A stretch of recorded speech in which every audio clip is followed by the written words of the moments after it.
imaginei que tu tava com alguma demanda. Tá melhor hoje?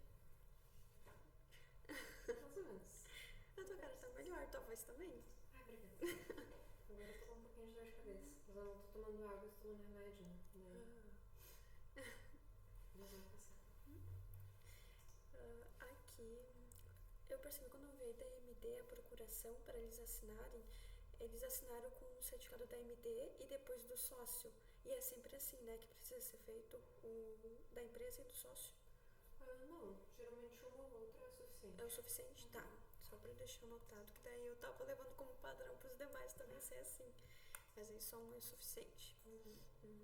Aí eu queria ver contigo também, JCP retroativo, vocês já fizeram alguma habilitação?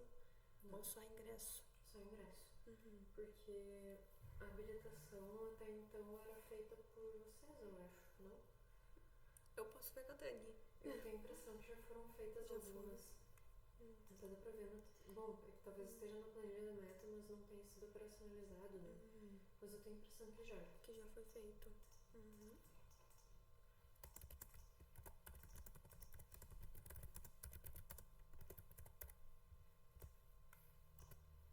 Porque ele acaba sendo quase como o JCP normal, né? Só que de mais períodos daí. Mais períodos.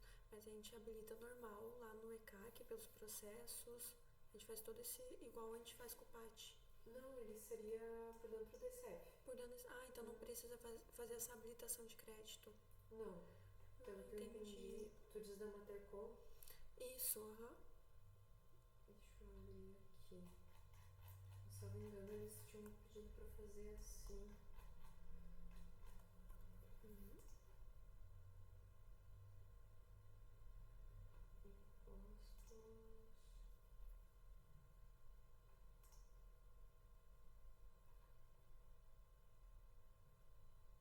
Só primeiro, meu Deus. Matercom.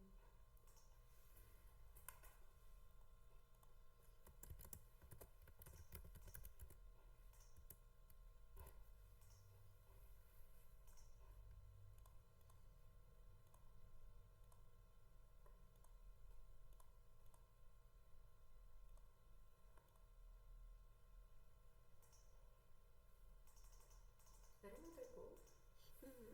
Matercom tinha outro nome também. Deixa eu pegar aqui. Tinha essa Sandra Gross. Isso aí. Tudo delas é juntinho. O Matheus questionou. Embora a sentença mencione a restituição de valores pagos indevidamente via compensação, creio que não é o caso, entendo que basta implementarmos a dedução no período correspondente mediante deliberação societária.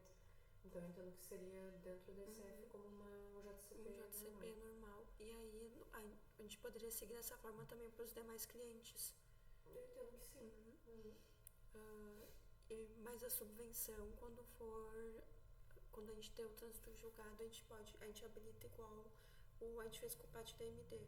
Sim, só Aí eu já percebi que porque a subvenção a empresa não pode fazer e aí a gente ganha o direito de fazer. O JCP a empresa tem o direito de fazer, só que não é claro se ela tem a trava de 5 anos ou não. E o que a gente ganha é o não ter trava de 5 anos. Como a empresa já pode fazer, a gente consegue daí implementar dentro Ai, que maravilha. E até eu tava pensando ali da MD, que quando tem algum trânsito julgado, a Jane pergunta se já foi alterado as apurações atuais, se já estão aplicando o benefício, né? Aí eu fiquei com dúvida quando ela mandou isso, eu fiquei pensando, mas como assim, sabe? O que eu entendi que ela disse é que se ele já está aplicando o PAT em dobro para esses trimestres de agora, a partir do trânsito julgado, sem o nosso apoio, já é a empresa fazendo mesmo. Seria isso que ela... Eu entendo que sim. Porque ela ganha o direito de fazer daqui pra frente pra sempre, né? Só que aí eu acharia um pouco estranho que eles já estivessem fazendo, porque geralmente a empresa vai ter alguma dúvida de como que faz a conta ou algo assim, né? Então daria talvez até pra confirmar com eles. A empresa estava em cópia no e-mail da Jane? Então eles devem responder. Já devem responder. E aí... Ou era um e-mail destinado pra ti ou era pra eles? era pra nós, mas ela tava copiando eles também. Que eu vi isso, que ela mencionava. Foi da a Veloce. Que ela perguntou se a empresa já estava atualizando os cálculos. Mas aí eu falei com eles, né? Eles estavam em semana de fechamento, semana passada, e enviar nessa semana. As documentações. Mas ela estava copiando eles no e-mail. E sobre isso do pátio, então, a gente, né, tem a prática de quando a gente fazia a estimativa do pátio em dobro, quando ele era, a gente precisa primeiro fazer administrativo dele. Então, se ele não tinha administrativo, a gente fazia a retificação e colocava o benefício administrativo e depois fazia o pátio em dobro. Então, agora que quando eles ganham o trânsito e julgado, a gente pode fazer direto o pátio em dobro, não precisa ter ele administrativo. Eu entendo que o ideal era ter o administrativo. A gente ganhou agora pro grupo da Unisuper sem fazer o administrativo. Mas eu, particularmente, é um entendimento pessoal, mas eu entendo que precisaria ter feito. Até porque a gente está discutindo uma coisa que a empresa tem a opção de fazer e não fez por conta própria, mas está discutindo uma pequena trava que existe, né? Eu acho errado. Então, a gente entra no consenso de que ele continua fazendo administrativo e mais a exclusão em dobro. Ah, entendi. Não era isso que você estava perguntando. Sim. Chegou a conversar com a Dani sobre isso? Não. Porque eu conversei com que empresa que era? Acho que era a Virt. Virt? Acho que não era Virt.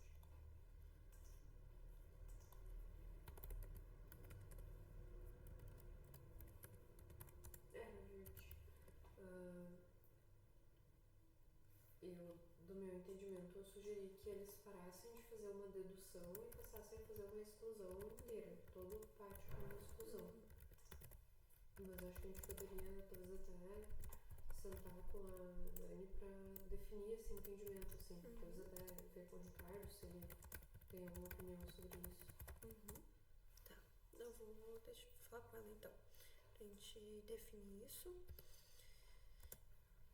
E daí eu já posso falar do JCP retroativo pra gente também definir se a gente vai seguir com o mesmo atendimento para todos os clientes, né?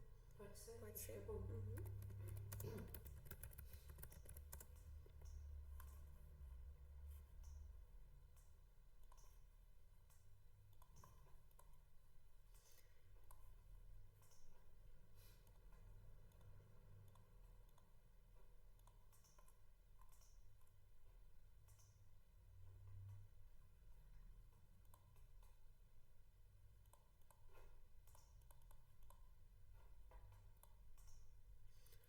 Da Carros 10, eu lembro que eu tinha perguntado pro Ricardo a data de entrega desse trabalho. Ele chegou a te responder?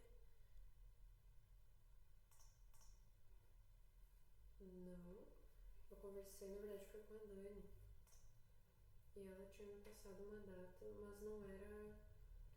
Porque a Dani tinha te dito que era bem naquele dia, né? Isso, era 5 de fevereiro. Deixa eu ver aqui. Ela tinha passado 5 de fevereiro e a gente.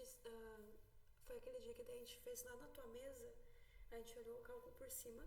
E aí tu falou que ia perguntar pro Ricardo também. Tu ia mandar uma mensagem pra ele pra perguntar se tinha data também de entrega pra ele. Tá, deixa eu ver aqui.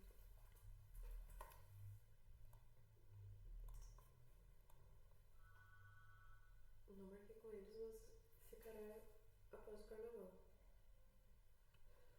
Eu posso confirmar com ele.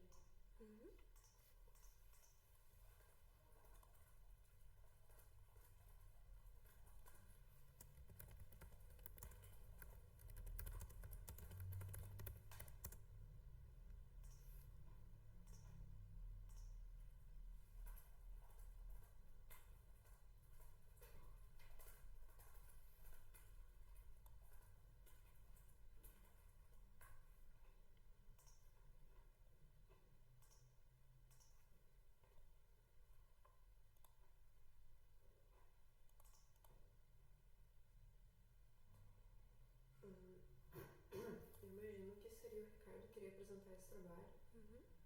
Eu não vejo na agenda dele dessa semana nem na próxima. Nem na outra. Mas mandei mensagem daí assim que ele confirmar, não tinha visto.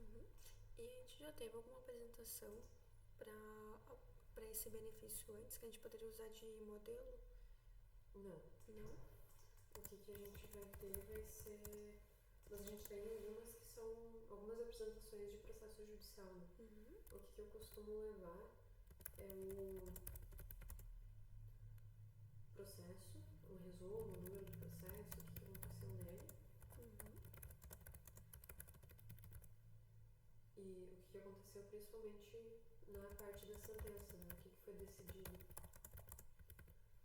E se tem alguma lei que embase a decisão, já levamos os trechos da lei. E também se tiver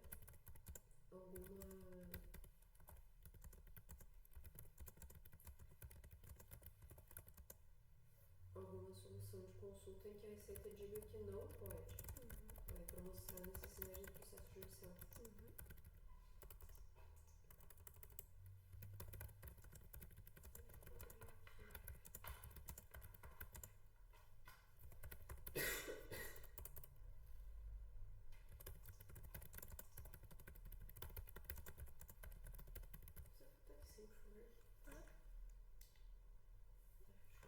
Não foi?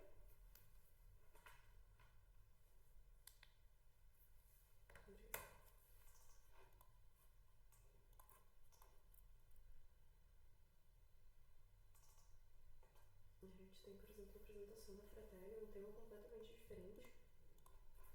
Mas o que a gente teve? A lei, então, aqui era de INSS, né? Então a lei do INSS, de quando que incide o INSS, a solução de consulta dizendo que a empresa, aqui a discussão era a incidência de INSS sobre folgas indenizadas. Aqui uma solução de consulta em que a Receita diz que precisa tributar folgas indenizadas, então não poderia fazer administrativo, mas entramos com o processo no mandado de segurança. E o que a gente pediu no mandado de segurança? O que foi decidido, aqui outra questão, né? Mas o que foi decidido no mandado de segurança. E aí então foi decidido que ganhamos esse direito. E aí o cálculo atualizado do crédito. Aqui a gente tem uma questão na Carro 10 que eles ganham o direito de tributar as alíquotas de revenda, então 8 e 12, sobre a diferença apenas entre o valor de compra e de venda dos veículos. Então a gente vai precisar encontrar ali no processo ou em algum outro vazamento exatamente de onde vem esses dois. Porque pra mim sempre parece muito errado.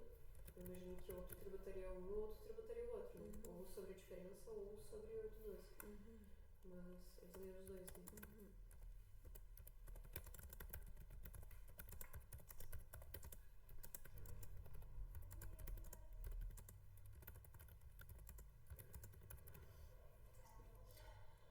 Aqui da Carros 10, eu acho que é aquele exemplo que tu me falou ontem, que às vezes a gente não conseguia ver o trânsito julgado lá no TRF, porque ele foi pro STJ. Aí eu vou abrir ali contigo pra você, se você puder me mostrar como que aparece lá, porque eu vi que ele menciona do STJ. Aí eu achei bem interessante, que daí eu não consegui localizar a data do trânsito julgado. Quer que eu abra aqui? Pode ser.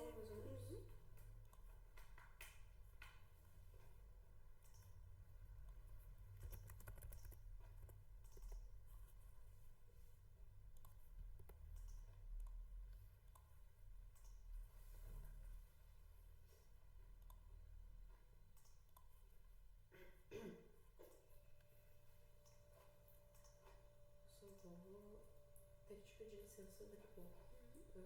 Vou ter que sair umas 20 pro meio-dia. Não sei, qualquer coisa a gente fala ainda tarde daí. Tá bom.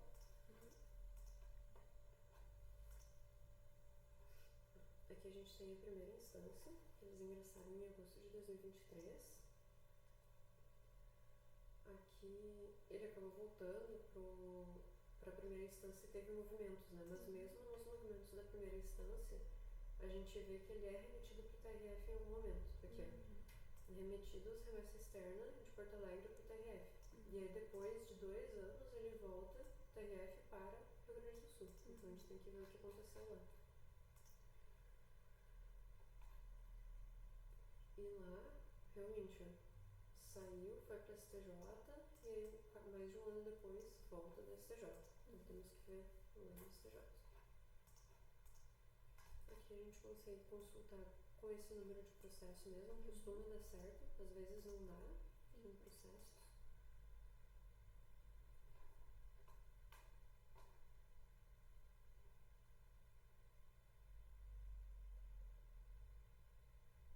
Aqui, já tracei do carro mês.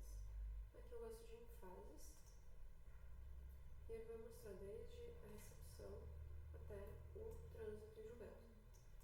E aqui a gente vai encontrar também os documentos das decisões. A gente até pode ou procurar por aqui ou encontrar aqui na aba decisões, a gente já traz resumidinho.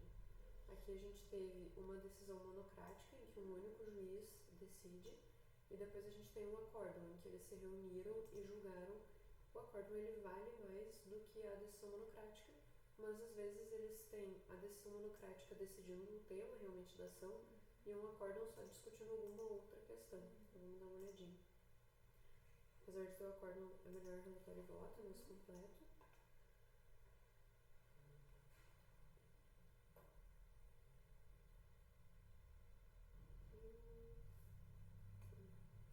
Constante de jurisprudência do Corte Superior, a existência de autorização legal destinada ao contribuinte que equipare as vendas de veículos usados às operações de consignação não significa que essas atividades devem ser consideradas como prestação de serviço para fins de definição da alíquota. Esse até é bem interessante, já mostra, e aí também acharia interessante mostrar para o cliente a diferença entre alíquota de venda e alíquota de prestação de serviço.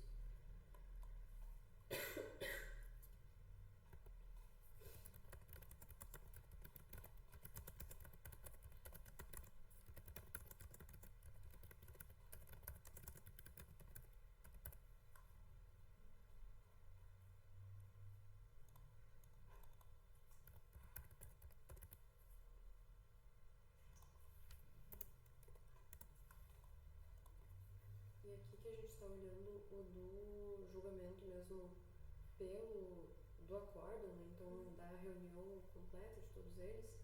Isso aqui é um julgamento do agravo interno. Então chegou no STJ, o ministro julgou sozinho e aí a União entrou com um agravo. Então ela disse, não, discordo do que esse ministro está decidindo. Então eles se juntam para daí decidir em conjunto.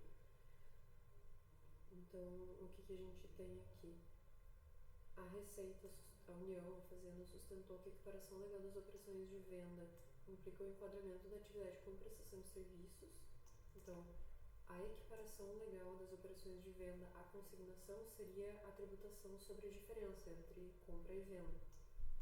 E eles entendem que, ok, tu pode equiparar, tem previsão legal, mas tu vai precisar tributar com alíquota majorada.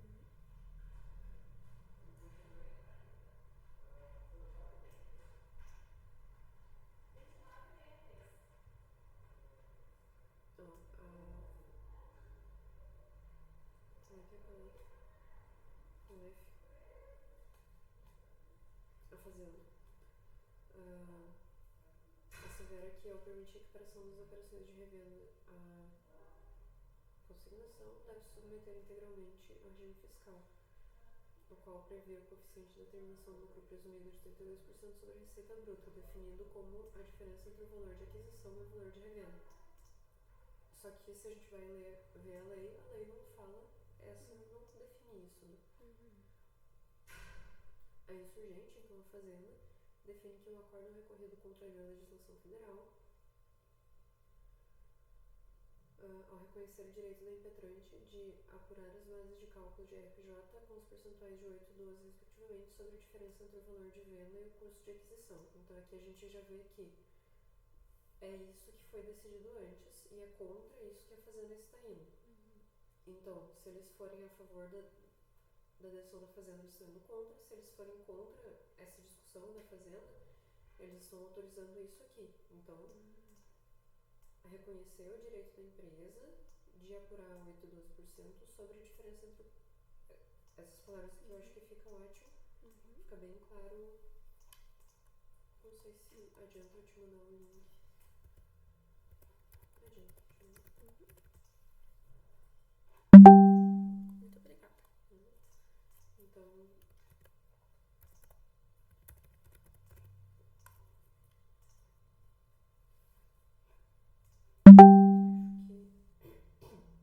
nos traz mais esclarecimento.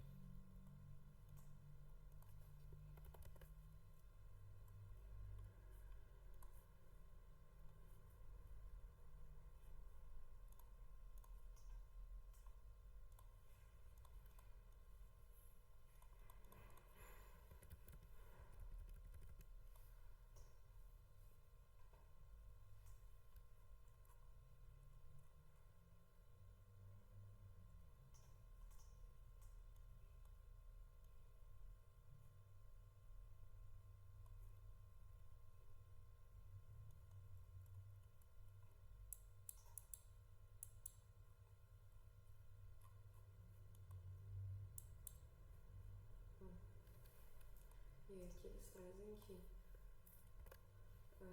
conforme consta na decisão que a Fazenda está gravando,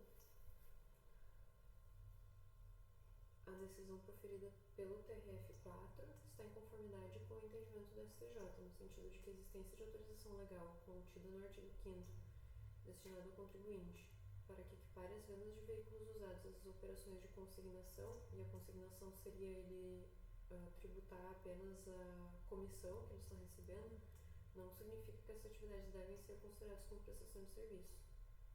Só que aqui é uma citação, né, de algum outro processo.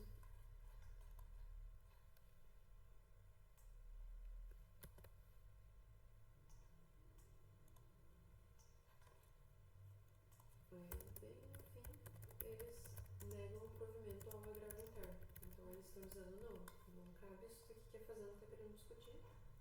Então eles mantêm a decisão original.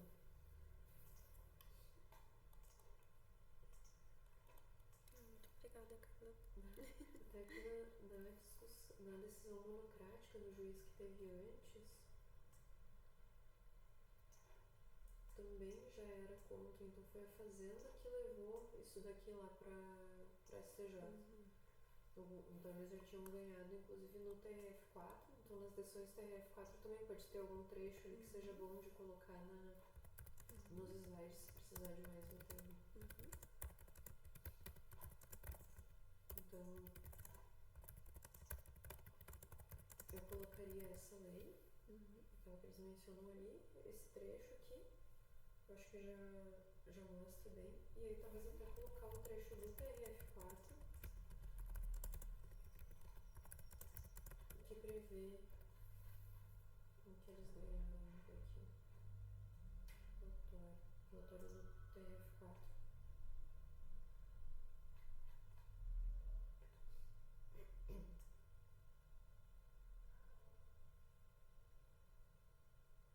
Aqui é de embargos de declaração.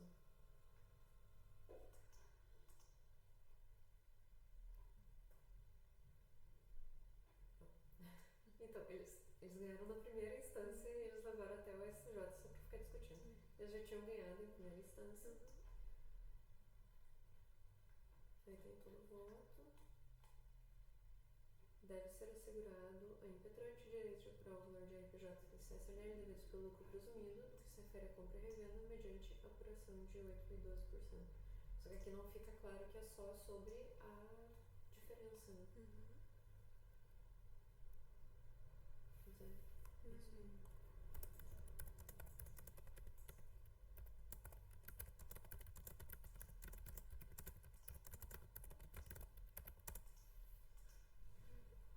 Muito obrigada, Carla. Aí, se a gente puder, de tarde, se você tiver um tempo, né? Pra gente ver o cálculo. Com certeza. Vamos. Eu vou ter uma reunião, eu vou preparar os slides para essa reunião, mas aí por volta das 2 às 3 eu estimo livre, depois das 4 em diante eu estou disponível também. Tá bom. Muito obrigada.